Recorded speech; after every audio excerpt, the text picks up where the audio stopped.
I understand, but I need to confess, I try, but I can't seem to get you off my mind. You gotta know this time is real. Too long, it's been too long living lonely. My love can change that. Too long, it's been too long living lonely. My love can change that. Welcome, ladies and gentlemen, to another exciting edition of The Game Changer. Of course, live here on Spreaker.com and so many other places that you can check out. More than likely, I'll put it in the links below. I am indeed Nate the Effing Great, the one, the only champion of The Game Changer, as well as the Elite Ringside Network. I'm being joined here as, well, I guess I could always say always, but also just somebody who we've just talked to not too long ago. We all welcome back Miss Victory Bell. How's it going? It's been so long. What? It's been so long. I know, it's been such a long time since the last time we talked. I know, it's been like a whole 2 days, I think, something like that. Man, I'm going to seem obsessive. Anyways, so obviously this year, you guys, we've had quite a few interesting movies, and this has been probably like an up-down sort of rocky road for movies, and we've kind of already talked about some of our favorite movies from this year a couple episodes ago. So we decided to actually go throughout the year and try to pick out people that we think have been breakout stars and just really shown, really kind of elevated their game a lot in this year. So it's kind of basically breakout roles in movies. We would do TV series, but I think that we only have so much time that we can actually spare to watch TV shows. So sorry, people from Game of Thrones, as well as other things. We're going to have to pass on that. But we did talk about Stranger Things Season 2, so if you haven't seen that review, go check that out. But yeah, we're talking about breakout roles in movies this year. Quite a few. So let's just not waste any time. Let's get right into it. I believe that we'll go with the chivalry route. So, Victory Bell, do you want to kick us off? Who have you got first? Sure, and I think me and you have two of the same people that we've decided to pick, so we can just talk about the first two together because Sure. we both picked them. So I guess I'll start off with Tom Holland from Spider-Man. Spider-Man Homecoming. Obviously, we saw him, make his little debut in Civil War and stuff, and I would have called him a B level actor, and then in his breakout role this year in Spider-Man Homecoming, I mean, he did a phenomenal job, and we're expecting to see him in a bunch more Spider-Man movies and Avengers movies coming up. I know that he started his career doing a few bigger movies in 2012, The Impossible it was called, but these movies, either didn't make it overseas or just didn't make enough in the box office to make him known enough. So he's obviously been around a little longer than 2017, and most of these stars that we talk about have been around a lot longer than 2017, but they just have been lower level actors, and by level I mean you don't call them A-listers yet. And I think these roles that we choose for these actors could change that. So Tom Holland is definitely up there. Yeah, I think that, one thing that I will definitely point out with my list is that this kind of goes for two actors in particular. Well, one actor and one actress, is that with Tom Holland, he only had one prior appearance, and that was, of course, at the Captain America Civil War deal. And I think a lot of people were just kind of like in the rush of being like, oh, okay, we're finally getting rid of Spider-Man. He seems cool. He seems yada, yada, yada. But there were still some people in the background that were just like, well, I'm not too convinced that he is really going to be a good Spider-Man. So it did really help to have Spider-Man Homecoming come out this year, so that way they can give a little more background, be able to develop the character of Peter Parker a bit better for Tom Holland. And honestly, got Spider-Man Homecoming, again, one of my favorite movies of this year, knocks it out of the park. And some people might be saying, like, well, Michael Keaton should be on the list, right? Well, you have to remember he's been probably doing so well with so many of his movies in the last, I want to say, maybe 2-3 years. He's done really well. So he would be one of those guys that he's already at that level right now. So for him, this just feels like, wow, this is like just an extra step in his resume. For Tom Holland, he was doing a lot of crazy stuff on late night talk shows, and he did that whole the lip syncing battle, I believe it was. I think you showed me the video of that.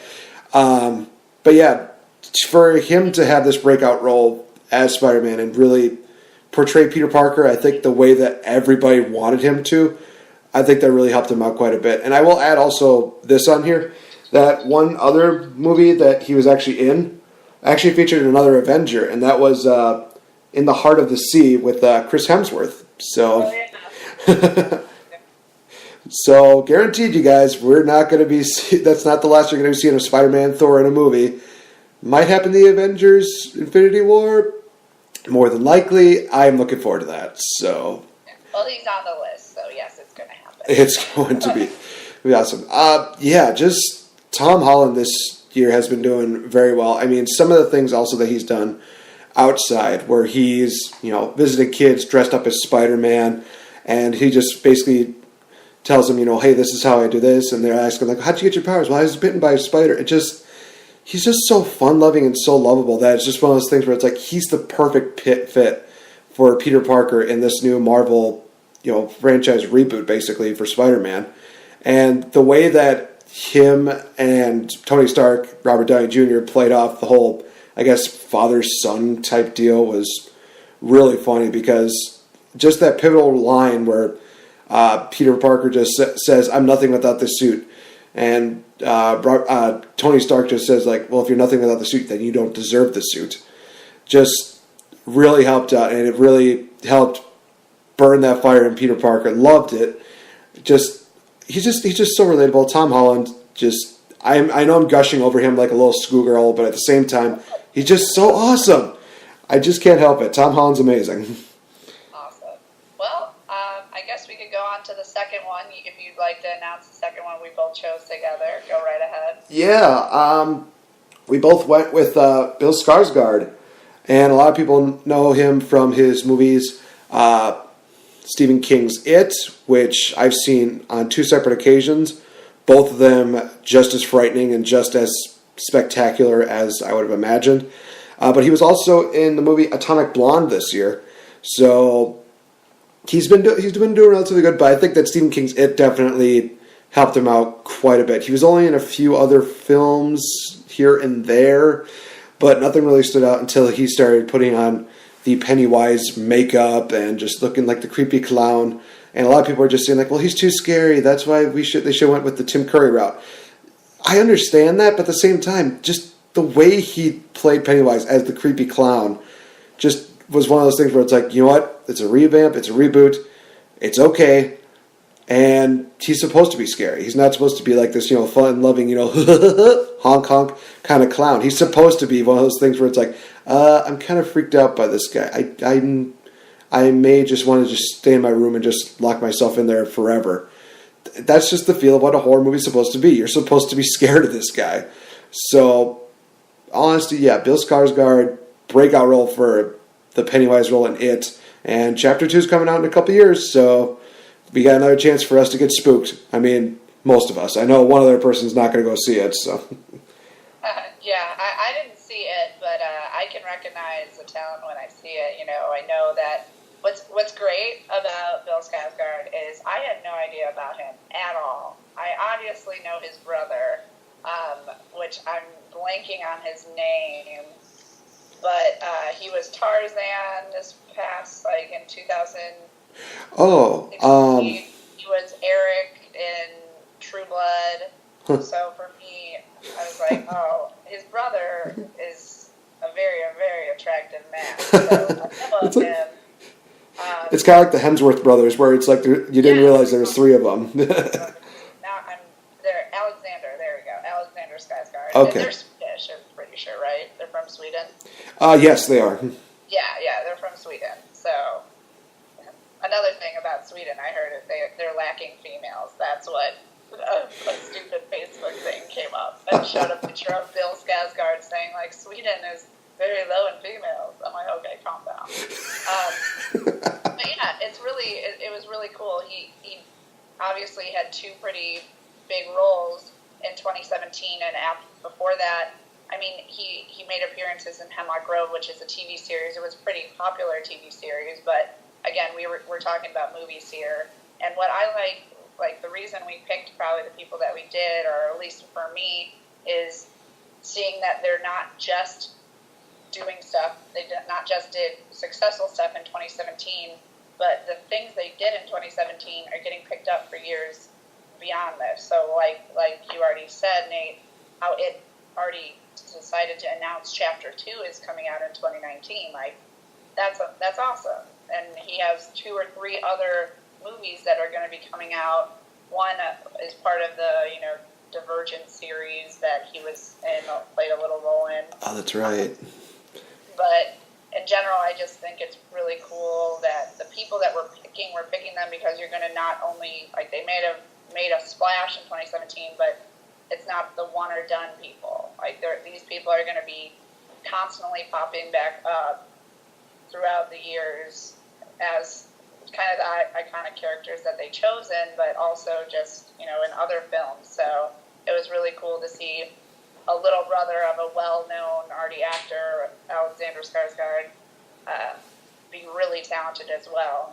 Talent runs in that family. So Definitely. And like I said, it's just one of those things where it's like, well, like the Hemsworth brothers, you didn't realize that there were 3 of them. With the Skarsgård brothers, it's like, oh, there's 2 of them? Oh, well, that's I think they have more brothers, too. Are you serious? I think so.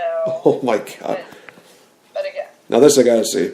But while I'm looking that up, and I'll bring that up a little bit later, why don't you get on with one of your other picks for this year for breakout stars in movies?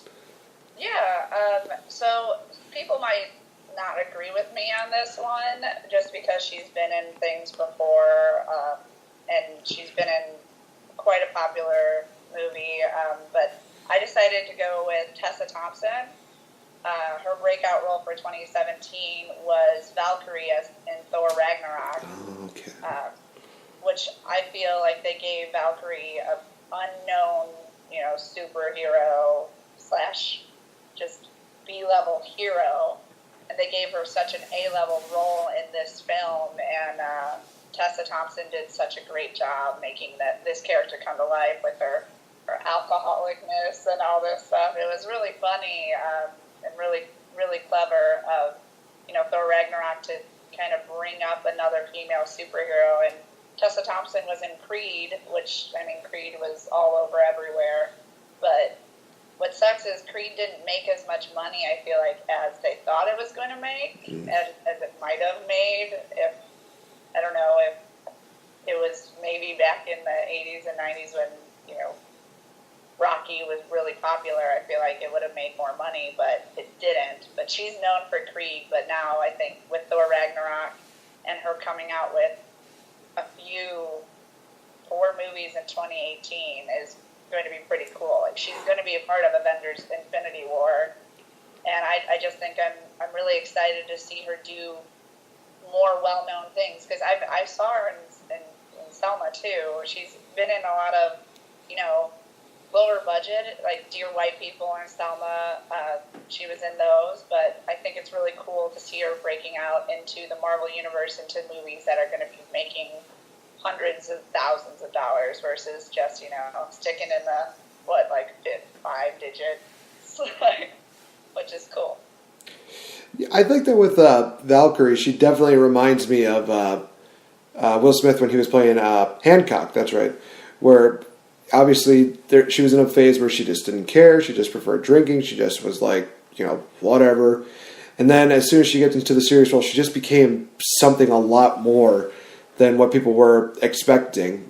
For me, I just remember thinking like, well, this is going to be a interesting movie. See a drunken girl, we got Hulk, we got Thor, we got Loki. Man, this is going to make for a good movie. And then seeing Valkyrie actually fight, it was like, oh, well, that's what happens when you lay off the juice a little bit. I'd like to see her like 100% fully sober, and she probably just decimates everything. Yeah, I loved her role in Thor Ragnarok. She definitely was one of those people that, she didn't take a too much time in there, but at least you got some kind of idea on her background as a Valkyrie, what she basically had to go through. But, I mean, for her to be in Infinity War, I'm looking forward to hopefully seeing a little more character development from her. But also, honestly, God, that's pretty awesome. Yeah, no. What's your next one? This one is one that I think a lot of people will definitely be behind. I mean, there was even a meme that said that this person definitely deserves an Oscar nomination for Best Supporting Role. I picked Michael Rooker for his role as Yondu in Guardians of the Galaxy Volume 2. A lot of people also know him mainly for his role in Henry, Portrait of a Serial Killer, as well as he was, I'm trying to remember what his name was. I think it was either Merle or Dixon in The Walking Dead. Yeah.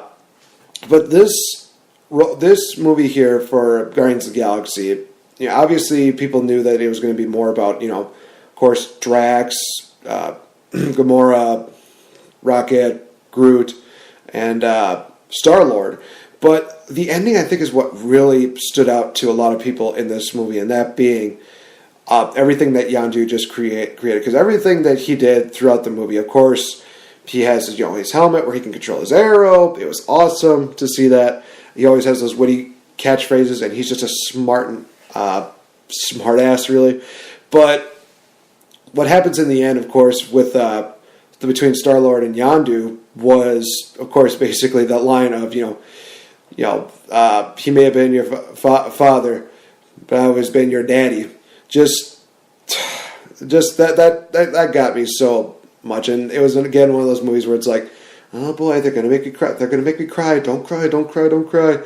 And just that scene alone, basically, I think made Michael Rooker, I don't want to say relevant again, but I want to just say it definitely was one of those things where people realize now the kind of actor that Michael Rooker can be, and that role as Yondu in that last, I want to say maybe half hour of Guardians of the Galaxy definitely seemed like it was more about Yondu than anything else, and honestly, totally okay with that. Yeah, no, I don't know if Michael Rooker, to me, still seems, I don't know if he seems like an A-list celebrity yet, but it might be past his time, you know what I mean? But he's been just around the scene. People know Michael Rooker, right. They know him, and especially in the con world. I mean, he's been making he always comes to cons and does fun stuff, and me and him, I've talked to him multiple times. He's such a nice, down-to-earth guy. He even pops up in Wisconsin all the time. I saw him at a marketplace, and I'm like, what the heck is this guy doing here? He just likes to be in the area. But I definitely think that he did do a really good job in Guardians of the Galaxy, and I wouldn't want to pull or take anything away from him. But yeah, I mean, I don't know if he's A-level. Well, I mean, I don't know if his page, I can look him up just to see if he's going to be doing anything else. I mean, he was really famous I think in the 80s and stuff, when he used to, he was more of the bad guy role, and they always that's what he is. He's a bad guy, and that's why when they cast him as Yondu, and you first see Yondu, you're like, oh, that guy's bad. It's Michael Rooker. He's playing him, so he's a bad guy. But yeah, right now they don't really have anything going into 2018, but he does have stuff that's in pre-production, so maybe we'll get to see him in the years to come, but sadly, he's not going to be in Infinity Wars or anything. We don't get to see Yondu come back, but no, it was a great run for him. I think it's always good to see him in the Marvel Universe, and I would like him to be in other comic book related things so I can see him again at a con one day. So it's always fun to see him. He's great, and he's one of those stars that you can go up and talk to, and he's not full of himself. He'll talk to you even if you don't want to pay the $100 to take a picture with him, which is great. Right. This is also one of the reasons why I love doing these podcasts with you, is that I think that our perspective on what an A-lister is definitely a lot different. For example, your term of A-lister, might be more of, after one movie, they're in like, all these other movies, they're kind of branching out and stuff like that. Where my definition could be more, he's an A-lister because people are definitely talking about them a lot more because of this role. So I'm not trying to put words in your mouth. I'm just saying, again, this is one of the reasons why I love doing these. But for me, it is basically that, is that, when I thought of like A-listers and I thought of breakout stars for this year, a lot of people can definitely say, Guardians of the Galaxy Volume 2, Michael Rooker, Spider-Man.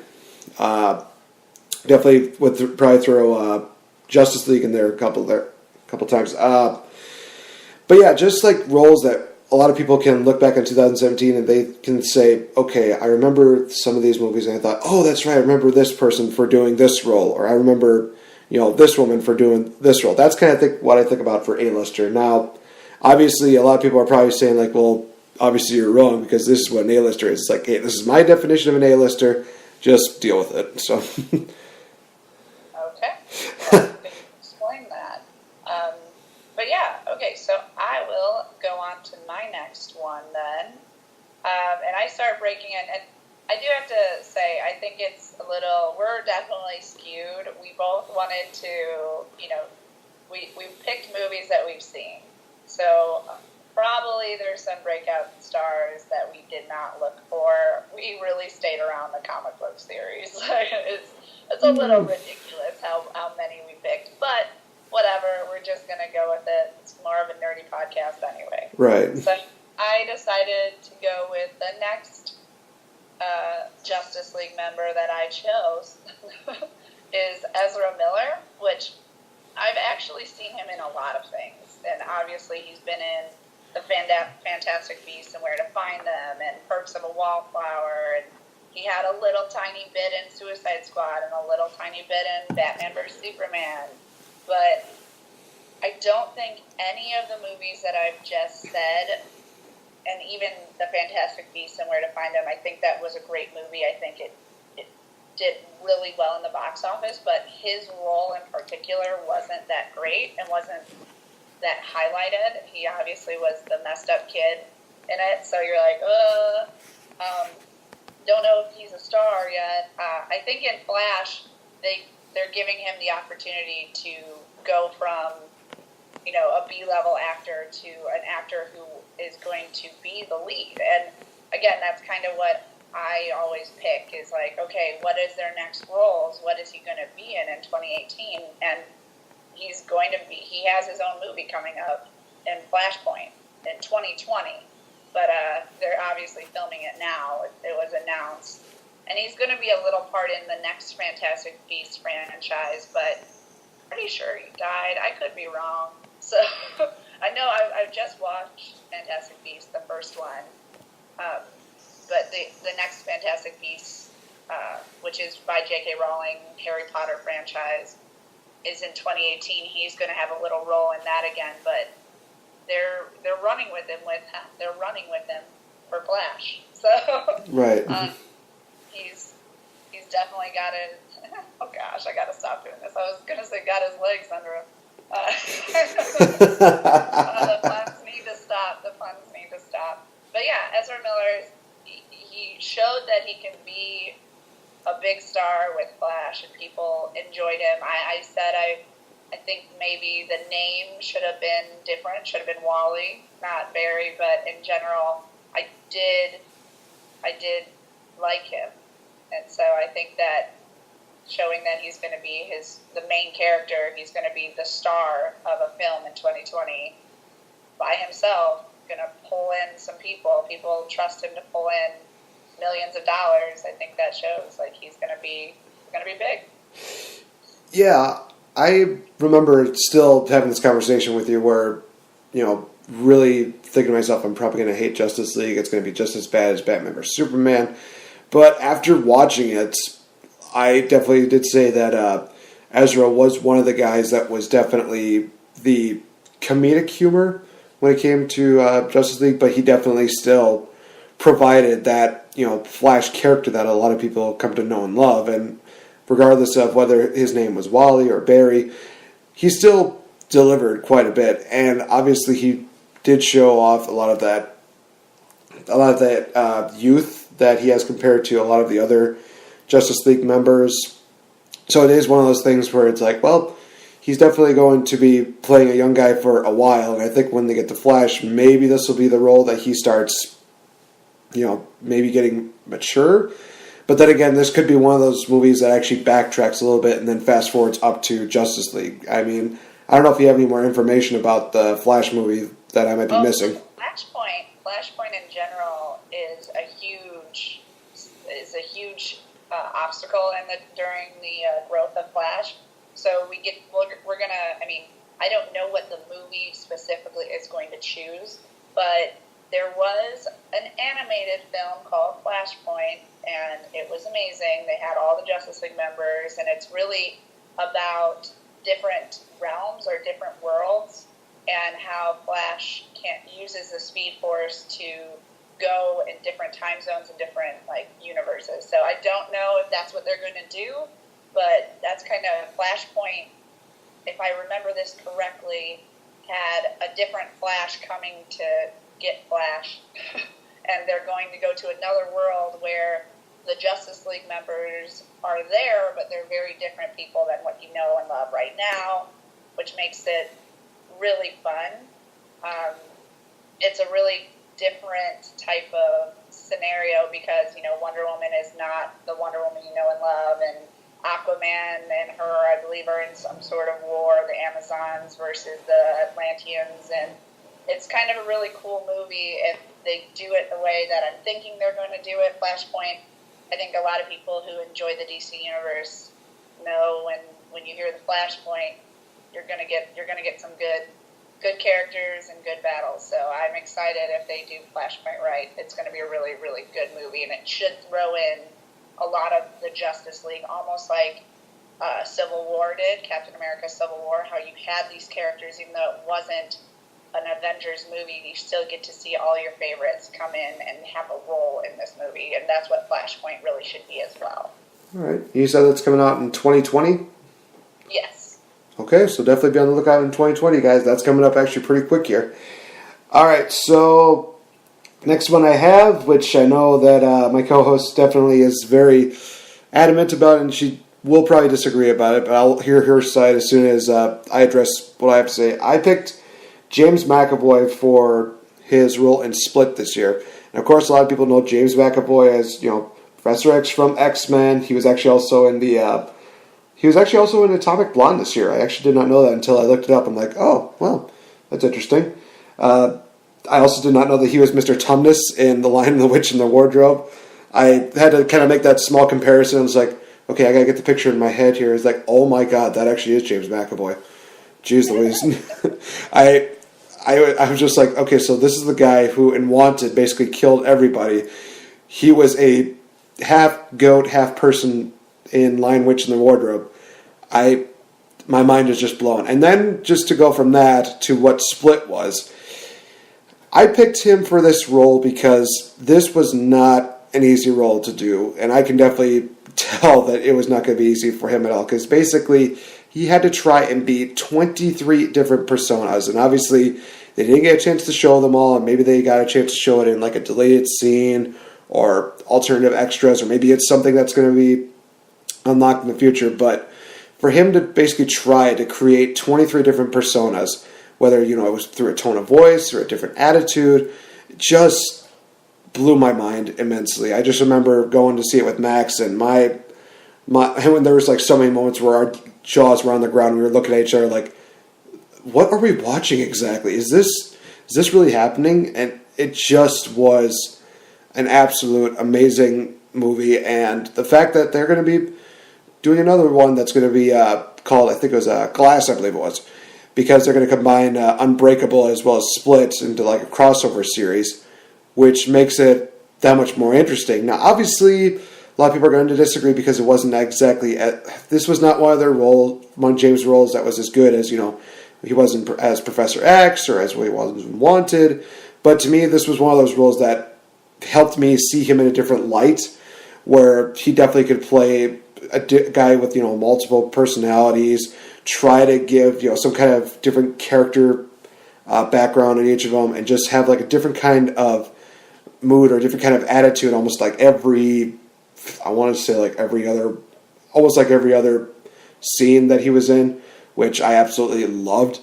So that was one of the reasons why, actually that's the main reason why I picked James McAvoy as a breakout role for this year. Obviously, of course, Split, like I said, was not one of the most standoutish movies, but people need to remember that when it comes to the Oscars, they need to look at all the movies, and when they look at what was a good movie at the start of 2017, Split needs to be on the list. If I have to be the one person there that goes like every day putting in Split for like some kind of Oscar nomination, so be it. It might be a losing battle, but I'll do it. I don't care. Well, that's good. I'm glad you liked Split. I didn't see it, so I can't really talk much about the movie. I didn't hear great things about it. I think kind of what you were saying with your friend, like, what are we watching? I think a lot of people got the what are we watching and tuned out. But, I mean, playing that many roles and doing that many different personalities for one role, for one movie, that's hard work. So, I mean, hats off to him to do that, and if you feel like it was great and you thought you saw a total difference within the personalities, that's great. But I think the reason why I at first told you, I'm like, I don't know if I agree with you with him doing a breakout role, just because, I mean, James McAvoy, I've known him since Mr. Tumnus. I loved him as Mr. Tumnus. I loved the Chronicles of Narnia. And then a huge one that I feel like he broke out was Wanted in 2008 with Angelina Jolie, the curved bullet movie. That was an amazing movie to me. And then I've seen him in X-Men just so many times, and he's been the star of X-Men so many times that it's just like, for me, I'm like, I already feel like he's an A-lister. So if you didn't know him before, though, and now you saw Split, and now you feel like he's an A-lister, I'd be like, okay, great. At least you agree then, because I feel like he's been an A-lister for quite some time, but I'm glad you finally have seen him in a role that you feel like if you didn't watch the X-Men movies or Wanted or the Chronicles of Narnia, then you probably haven't seen him before. So that's totally fine. And it does look like, I mean, Split is, like you said, is getting another movie, like the Glass. It's called Glass. Yeah. Another movie coming out of it. So apparently it was good enough for them to throw more money at it. And obviously he is going to be in the Dark Phoenix, which is coming out soon. I'm super stoked about that. They did a really bad job in the first 3 X-Men series when they decided to just like throw in the Chronicle of the Dark Phoenix and be like, hey, here she is, she's crazy, now she's dead. It's like, what? No, it's not the right way to do this. Why aren't they in space? Like, I don't understand. But okay. I'm excited to see him in more roles. So he is obviously coming out with more movies, and probably will always be coming out with more movies as long as he doesn't have to go to rehab or something. Right. So yeah, I think it's a good choice as just showing that he's a reoccurring actor, and look for him more in the years to come. Definitely. And see, I think we're both on the last one, or did you have one more that you? No. This is my last one, and like I said, I'm sticking with the Justice League here.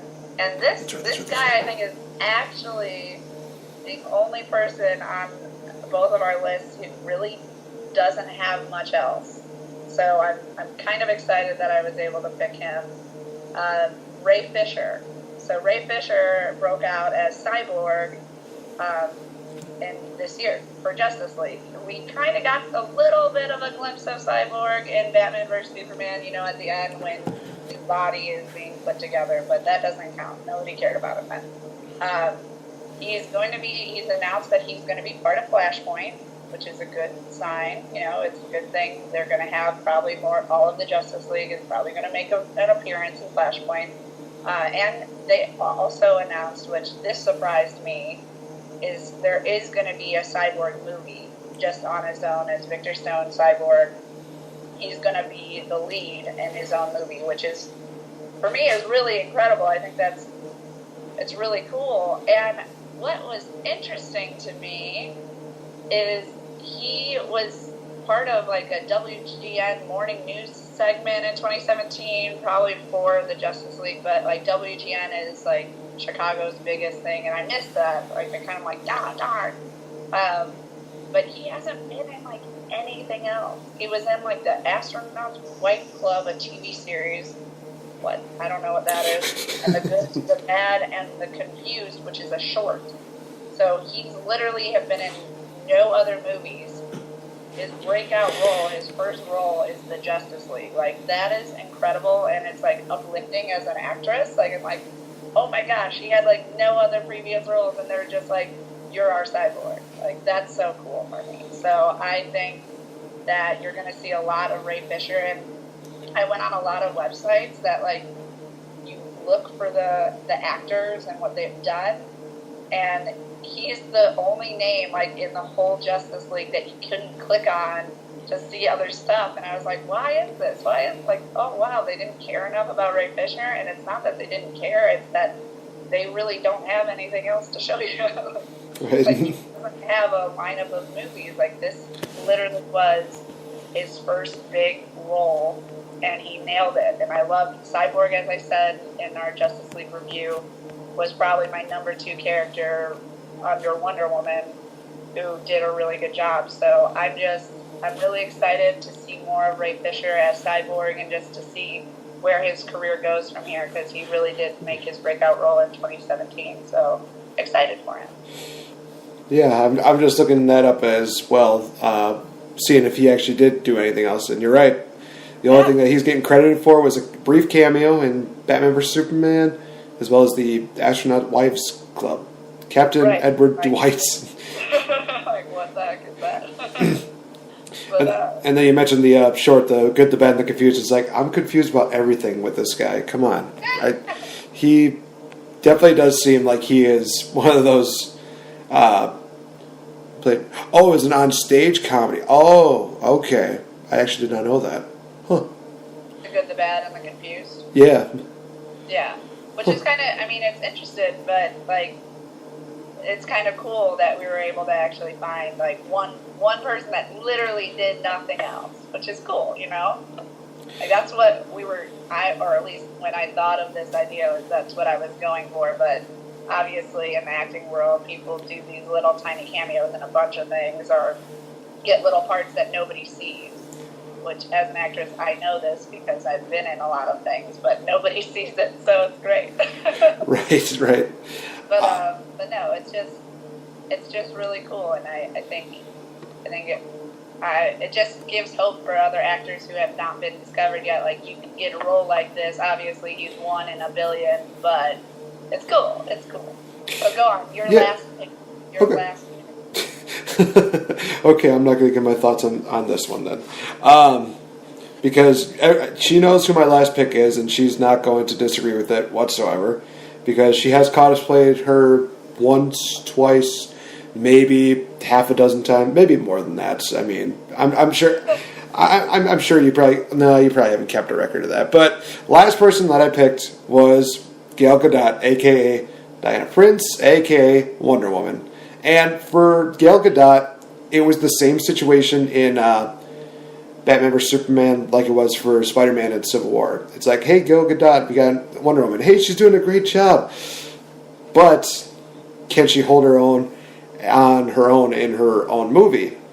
So I think a lot of people were definitely still a little bit skeptical. They were just kind of like, oh, this is going to be interesting. And plus, DC has not done a really good job with, a lot of their movies as of late. I mean, ever since Dark Knight Rises, it's been like, almost to the point of almost flatlining. But definitely Wonder Woman spiked it up.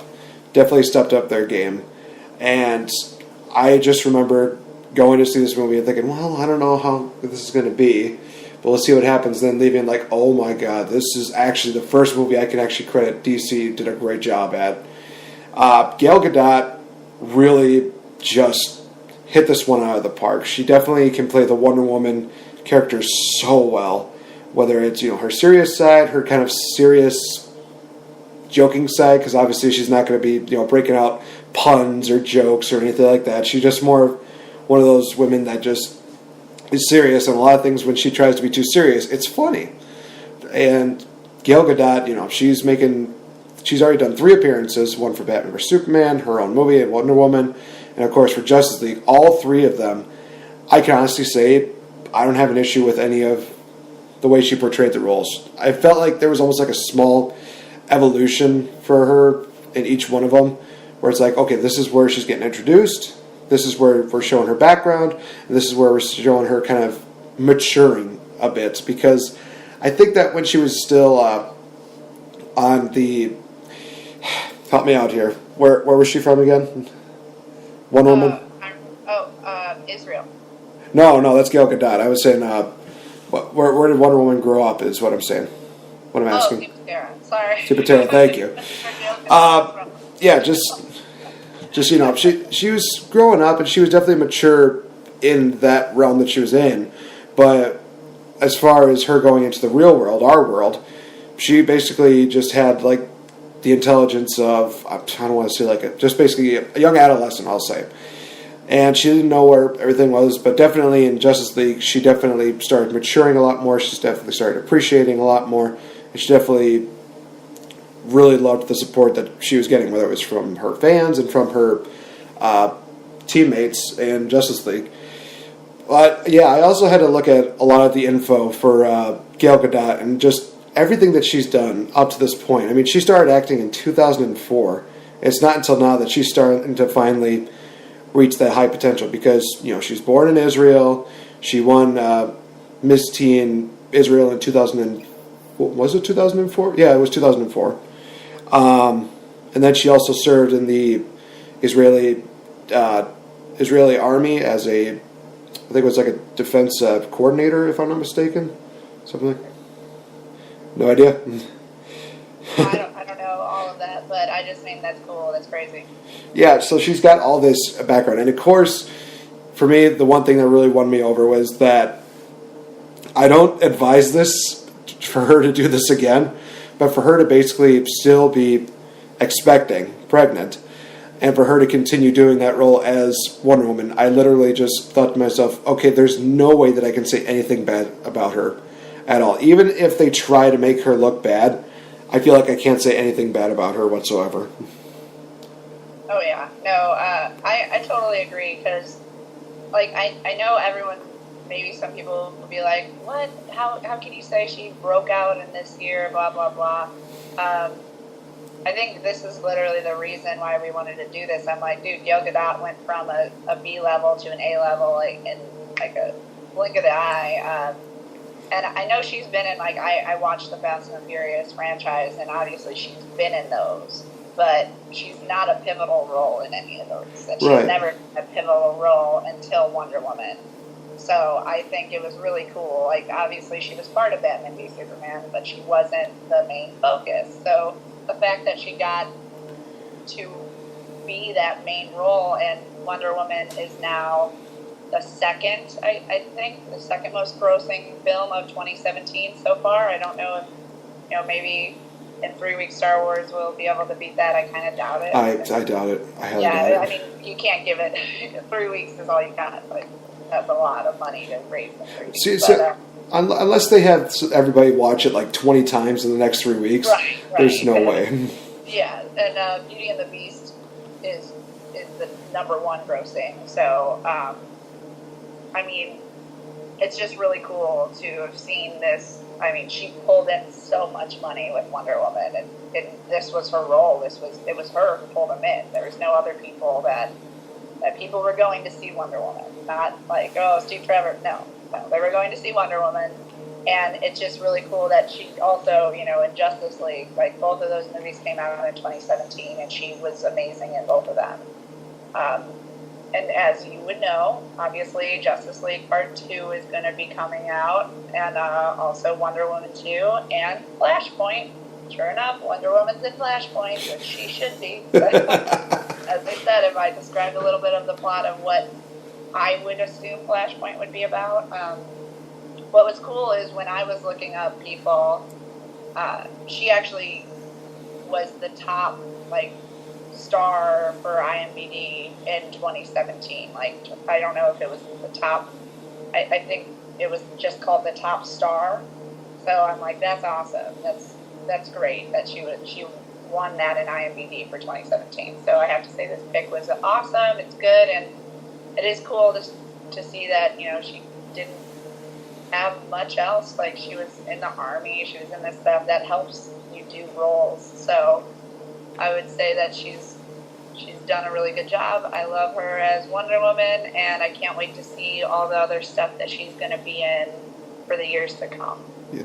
And one more thing I'll say about Gal Gadot before we wrap it up is that I definitely do appreciate the fact that even though a lot of people are definitely saying that Wonder Woman is probably the number one superhero movie of all time, or, you know, of this generation, it definitely seems like with all of that fame and with all that popularity that she's getting, she still seems like it hasn't really affected her. She still seems like she's still very down to earth. She's got her head on straight. I mean, plus she does have 2 daughters right now, so she's probably really focused on actually being that person, being that role model. So I think that for a lot of people, Wonder Woman was supposed to be the role model for a lot of young girls. Now it feels like for Gal Gadot, she is actually Wonder Woman, where she's basically saying, I'm not going to do anything stupid. I'm not going to get in trouble. I have a wonderful life. I have 2 beautiful kids that I adore so much. She just really does seem like an actual real-life Wonder Woman, and that's why I really do agree with what a lot of people say, whether she's the top actress, whether she is one of the greatest actresses of all time, is that for that sole fact that she's really great as an actress, but as a real-life person, she definitely seems like she definitely wants to be a role model for a lot of people. Yeah. All right. That's great. Yeah. So with that, we will wrap up this edition of The Game Changer. And of course, guys, you can always follow my co-host on her Facebook fan page. And I do mean follow. Please give her likes, give her comments. Nice comments, guys. Come on. Be fair. Go check her out at facebook.com/VictoryBellCosplay, which is also her Instagram handle, so go give her a follow there. And also follow her on Twitter at VictoryClark04. You can also give me a follow on Twitter at RealFNGame, as well as give us a like on the Facebook fan page, facebook.com/ChangingUpTheGame.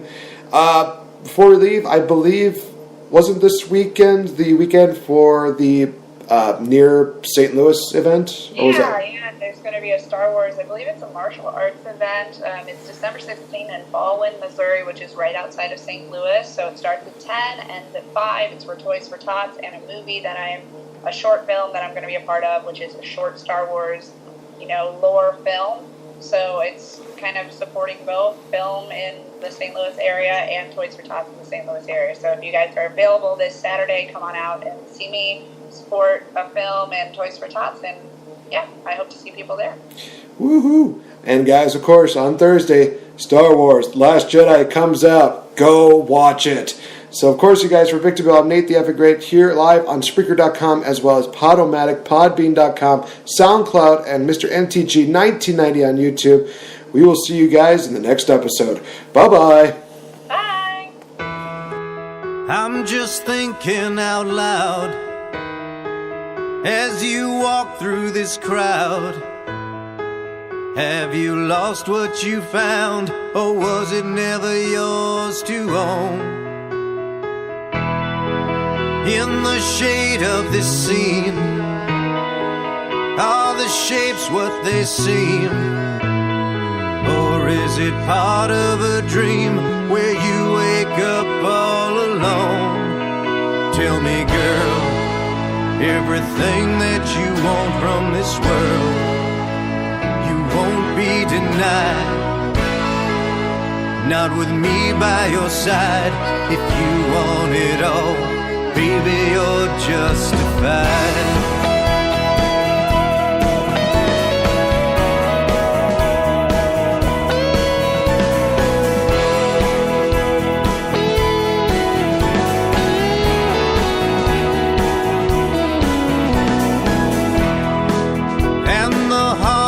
It brings as they're pulling your strings.